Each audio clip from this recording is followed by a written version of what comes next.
Assalamualaikum warahmatullahi wabarakatuh. Puji syukur saya panjatkan kepada Tuhan Yang Maha Esa karena atas karunia-Nya sehingga saya dapat menyelesaikan kasus ilmiah saya. Sebelumnya izinkan saya memperkenalkan diri terlebih dahulu. Saya Semirati dengan nomor induk mahasiswa P07234017448. Di sini saya akan memaparkan kasus ilmiah saya yang berjudul Pengaruh senam terhadap kadar glukosa darah pada lansia penderita diabetes mellitus di Puskesmas Harapan Baru, Samarinda. Pertama, saya akan menjelaskan satu pendahuluan, yaitu latar belakang. Latar belakang saya mengambil penelitian ini adalah indikator utama tingkat kesehatan masyarakat adalah meningkatnya usia harapan hidup. Sehingga dengan bertambahnya usia harapan hidup, jumlah lansia di dunia cenderung meningkat.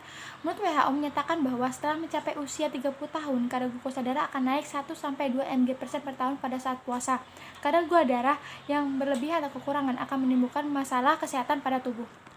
Menurut penelitian yang dilakukan oleh Harian DKK 2015 mengenai perbedaan kadar gula darah pada lansia, salah satu olahraga yang dilakukan untuk menurunkan kadar glukosa darah dalam tubuh adalah senam. Dan senam lansia ini dirancang khusus untuk membantu lansia agar mencapai usia lanjut, sehat, berguna, sejahtera, dan bahagia. Setelah menjelaskan latar belakang penelitian ini dari rumusan masalah apakah ada pengaruh senam lansia terhadap kadar glukosa darah pada penderita diabetes mellitus. Adapun tujuan penelitian ini adalah umum dan khusus. Untuk tujuan umum adalah untuk mengetahui ada tidaknya pengaruh senam terhadap kadar glukosa darah pada penderita diabetes mellitus di Puskesmas Harapan Baru, Samarinda. Untuk tujuan khusus yang pertama untuk mengetahui jumlah kadar glukosa darah sebelum senam lansia terhadap kadar glukosa darah pada penderita diabetes mellitus. Yang kedua untuk mengetahui jumlah kadar glukosa darah sesudah senam lansia terhadap kadar glukosa darah pada penderita diabetes mellitus. Yang ketiga untuk mengetahui penurunan jumlah kadar glukosa darah sebelum dan sesudah senam lansia terhadap kadar glukosa darah pada penderita diabetes mellitus. Ruang lingkup dan penelitian ini adalah bidang kimia klinik tentang pengaruh senam terhadap kadar glukosa darah pada lansia penderita diabetes mellitus. Manfaat penelitian ini ada teoritis dan praktis. Untuk teoritis digunakan sebagai tambahan dan informasi dalam rangka mengembangkan ilmu di bidang kimia klinik. Untuk praktisnya digunakan sebagai tambahan informasi mengenai pengaruh senam terhadap kadar glukosa darah pada lansia di Puskesmas Samarinda. Bab 2. Tinjauan pustaka. Lansia adalah seseorang yang telah memasuki usia 60 tahun ke atas. Lansia merupakan kelompok umur pada manusia yang telah memasuki tahapan akhir dari fase kehidupannya. Kelompok lansia akan mengalami usia suatu proses disebut aging proses atau proses penuaan. Batasan lansia, menurut WHO yang pertama usia pertengahan atau middle age, usianya itu 45 sampai 59 tahun. Yang kedua, lanjut usia atau elderly 60 sampai 74 tahun, lanjut usia tua atau old 75 sampai 90 tahun, usia sangat tua atau very old di atas 90 tahun. Menurut Departemen Kesehatan RI, itu ada virilitas atau pasenium, usianya 55 sampai 95 tahun. Untuk usia lanjut dini atau senescen, itu usianya 60 sampai 64 tahun. Untuk lanjut usia beresiko tinggi, menderita berbagai penyakit degeneratif, usianya lebih dari 65 tahun. Perubahan-perubahan yang terjadi pada lansia adalah perubahan fisik, yaitu perubahan sel kardiovaskular, sistem respirasi, sistem pernapasan, sistem muskuloskeletal, sistem gastrointestinal, sistem pendengaran, sistem penglihatan, sistem kulit, sistem belajar, dan memori. Diabetes mellitus merupakan salah satu penyakit bervalensi cukup tinggi akibat pola makan yang tidak seimbang dan pola hidup yang tidak sehat. Tingginya prevalensi dan presentasi kematian akibat diabetes mellitus. Klasifikasi diabetes mellitus itu ada diabetes mellitus tipe 1, itu destruksi sel beta umumnya menjurus ke defisiensi insulin absolut.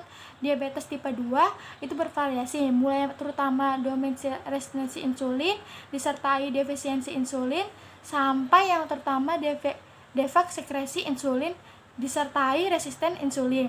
Diabetes tipe lain itu ada defek genetik fungsi sel beta, defek genetik kerja insulin, penyakit eksokrin pankreas, dan diabetes gestasional. Senam lansia ini sangat dianjurkan untuk yang telah memasuki usia pralansia 45 tahun dan usia lansia 65 tahun ke atas. Senam lansia ada beberapa tahapan. Yang pertama, pemanasan, latihan inti, latihan penenangan, dan latihan penutup. Pemanasannya 10 gerakan 15 menit, latihan intinya 12 gerakan 30 menit, latihan penenangannya 15 menit, dan latihan penutupnya 2 menit. Pemeriksaan kadar glukosa darah. Glukosa adalah bahan bakar universal sel manusia dan merupakan sumber karbon untuk sintesis sebagian besar senyawa. Kadar glukosa dalam darah selalu berubah-ubah sepanjang hari, kadang naik dan kadang turun. Ini tergantung pada makanan yang dimakan dan aktivitas yang dilakukan pada hari itu. Cara mengukur kadar glukosa darah itu ada glukosa darah sewaktu, itu melihat kadar glukosa sesaat tanpa puasa. Untuk kadar glukosa puasa, ini untuk mendeteksi adanya diabetes atau reaksi hipoglikemik. Kadar glukosa puasa Ini normalnya 70 sampai 100 mg per dl. Kadar glukosa darah 2 jam setelah makan atau postprandial ini dilakukan saat 2 jam setelah makan. Normalnya itu tidak melebihi 180 mg per 100 cc darah. Glukosa darah toleransi tes. Pengambilan darah dilakukan 2 jam setelah pemberian glukosa, sementara dilakukan secara berbeda tergantung beban glukosa yang diberikan. Metode pemeriksaan kadar glukosa darah, metode stick. Metode stick ini menggunakan alat glukometer atau acucek yang dirancang untuk mengukur secara kuantitatif kadar glukosa darah, bisa dipakai secara mandiri oleh pasien di rumah maupun di fasilitas kesehatan. Prinsipnya dalam metode stick ini mempunyai prinsip penetapan kadar glukosa berdasarkan teknik deteksi elektrokimia, cara uji elektroda yang mengandung enzim glukosa oksidase. Nah, kerangka teorinya ini ada lansia menurut Fatma 2010, baru terjadi perubahan yang terjadi pada lansia ini menurut Nugroho 2000, yaitu terjadi DM, De Crowley 2019, dan setelah itu diperiksa glukosa darahnya oleh Firmansyah 2016. Untuk kerangka konsepnya ini, gerakan senam lansia dipengaruhi kadar glukosa darah akan berpengaruh terhadap kadar gula darah. Bab 3, metode penelitian. Jadi penelitian yang dilakukan pada penelitian ini adalah kuasi eksperimen. Desain penelitian ini adalah one group, pre-test dan post-test. Lokasi dan waktu penelitian. Lokasi penelitian ini di Puskesmas Harapan Baru Samarinda. Waktunya di bulan November sampai bulan Desember 2019. Populasi dan sampel. Populasinya adalah seluruh lansia kelompok binaan Puskesmas Harapan Baru Samarinda yang berjumlah 52 lansia. Untuk sampelnya dilakukan teknik proporsi sampling, di mana dalam pengambilan sampel harus memenuhi kriteria tertentu. Yang pertama, ada kriteria inklusi. Untuk kriteria inklusinya, yang pertama penderita DM, yang kedua bersedia menjadi responden yang menandatangani informan consent, yang ketiga puasa 8-10 jam sebelum pengambilan sampel, yang keempat responden berusia lebih dari 45 tahun. Untuk kriteria eksklusinya, yang pertama responden tidak mengikuti post-test, yang kedua tidak bersedia menjadi responden dan tidak menandatangani informan consent, yang ketiga responden berusia kurang dari 45 tahun. Teknik pengambilan data. Data yang dikumpulkan itu data primer, di mana data yang diambil langsung ke responden atau dengan perlakuan langsung. Teknik pengolahan datanya itu ada editing, coding, processing, cleaning. Untuk editing itu data dikumpulkan lalu diedit. Lalu coding itu data yang telah diedit diberi laba sebagai entitas. Untuk processing itu memasukkan data ke dalam komputer. Untuk cleaning itu pengecekan kembali data agar tidak ada kesalahan. Analisis data menggunakan uji T berpasangan untuk mengetahui uji kelompok sebelum dan sesudah perlakuan yang mempunyai nilai. Bab 4, hasil dan pembahasan. Penelitian ini dilaksanakan pada tanggal 15 November 2019 sampai 22 November 2019. Pengambilan sampel dilakukan di Puskesmas Harapan Baru Samarinda Seberang. Sampel diambil berdasarkan teknik pengambilan sampel, yaitu purposive sampling. Sampel digunakan sebanyak 22 sampel dari jumlah populasi sampel 52 lansia. Sampel diperiksa dengan alat POCT. Untuk meminimalkan hasil agar tidak terjadi kesalahan pada alat, dilakukan kalibrasi alat dengan mengganti baterai POCT setiap 10 sampel dan dilihat apakah ada pengaruh kadar gula darah sebelum dan sesudah senam. Hasil analisis yang menggunakan gambar karakteristik pasien berdasarkan jenis kelamin dan usia dapat dilihat pada tabel 4.1. Nah, pada tabel 4.1 ini menunjukkan bahwa rata-rata usia pasien mengalami diabetes mellitus pada usia middle age adalah 46 sampai 59 tahun, yaitu sebanyak 18 orang dengan persentase 81,81%, dan usia elderly usia 60 sampai 74 tahun sebanyak 4 orang 18 sampai 18%. Jenis kelamin, sebagian besar pasien jenis kelaminnya perempuan, itu sebanyak 21 orang dengan persentase 95,45%. Tabel 4.2, pengaruh terhadap kadar glukosa darah pada penderita diabetes mellitus sebelum dan sesudah senam.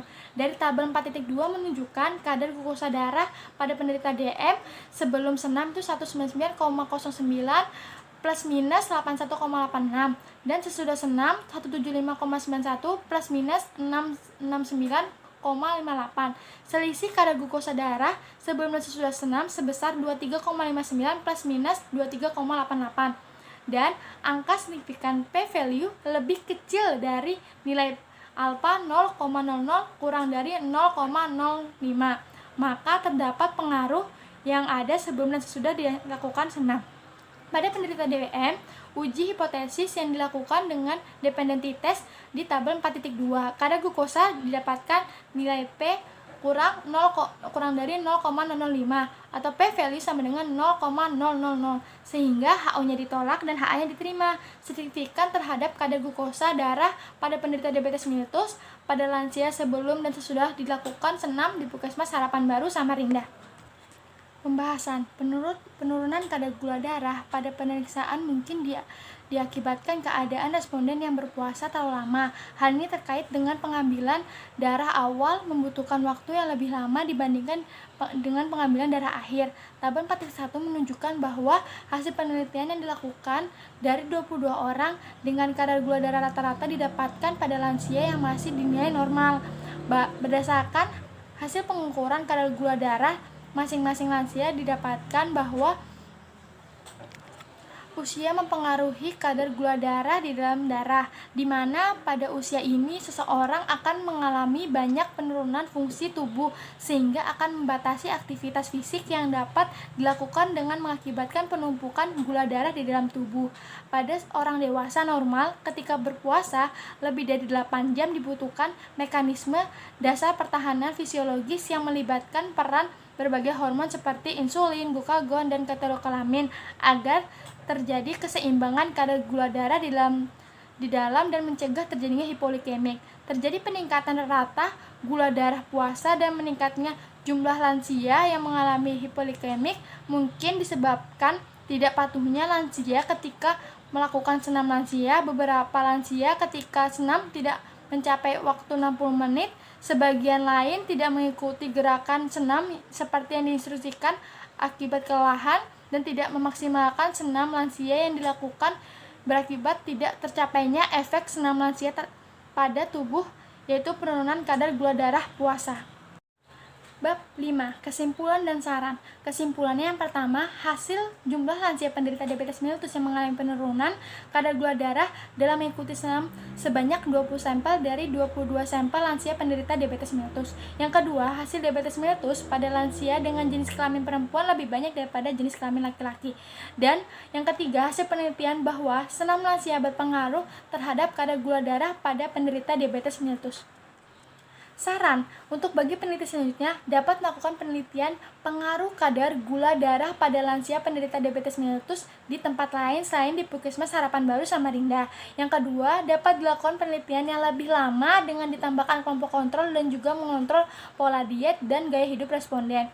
Bagi instansi kesehatan, diharapkan dapat melakukan penyuluhan tentang pengobatan ataupun pencegahan penyakit diabetes mellitus pada lansia dengan melakukan olahraga senam dan mengkonsumsi obat penurunan kadar gula darah dan mengurangi mengkonsumsi makanan yang gula berlebih. Untuk bagi masyarakat, diharapkan lansia penderita dapat rutin melakukan senam lansia dan senam lansia ini perlu dilakukan dengan frekuensi lebih dari 3 kali seminggu selama 8 minggu dan secara berurutan, serta teratur berolahraga secara teratur agar badan tetap sehat dan menghindari kemungkinan terjadinya penyakit diabetes mellitus. Sekian presentasi dari saya, kurang lebihnya mohon maaf. Wassalamualaikum warahmatullahi wabarakatuh.